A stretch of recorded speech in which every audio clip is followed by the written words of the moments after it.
Penn State was rocked by a child sex abuse scandal involving former assistant football coach Jerry Sandusky, who was accused of showering with, fondling, molesting, or raping 10 boys over a period of 15 years.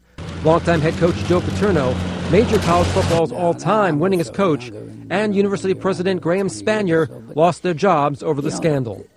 Less than 2 weeks after the Sandusky charges, ESPN reported that 2 former Syracuse ball boys accused longtime men's basketball assistant coach Bernie Fine of molesting them. Fine was fired in late November. He has not been charged, but a federal investigation is ongoing. The Green Bay Packers outscored the Steelers 31-25 to win Super Bowl 45. Aaron Rodgers had 3 touchdown passes and was named game MVP.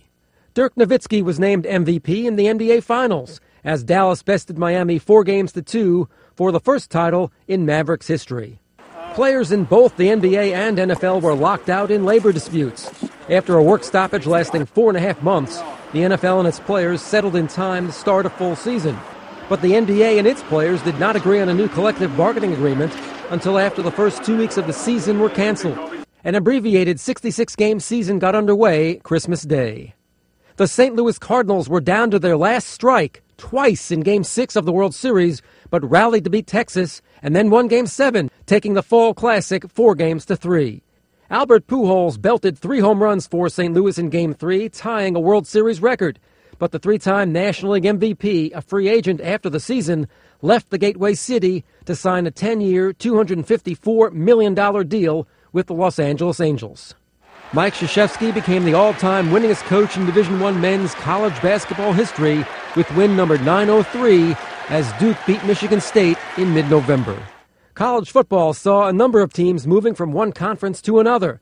Texas A&M bolted the Big 12 for the SEC in September, likely ending its more than century-old rivalry with Texas. Missouri followed the Aggies to the SEC. The Big East lost Syracuse and Pittsburgh to the ACC, and West Virginia and TCU to the Big 12. Then regrouped by adding some hardly Eastern schools, Boise State, San Diego State, Houston, and SMU. 2010 Heisman Trophy winner Cam Newton led Auburn to victory in the BCS title game over Oregon. Then in April, Newton was the first player taken in the NFL draft. Baylor quarterback Robert Griffin III won the Heisman for the 2011 season. The player known as RG3 passed for nearly 4,000 yards, leading the Bears to a 9-3 record. There was tragedy in motorsports in mid-October when 2-time and defending Indy 500 winner Dan Weldon died after a massive fiery wreck in the season-ending Las Vegas Indy 300. Tony Stewart claimed the Sprint Cup championship, dethroning 5-time winner Jimmy Johnson.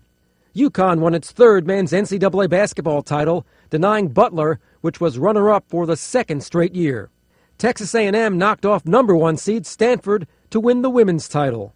The Bruins won the Stanley Cup for the first time in 39 years, topping Vancouver 4-3. Steve Carmazin, Associated Press.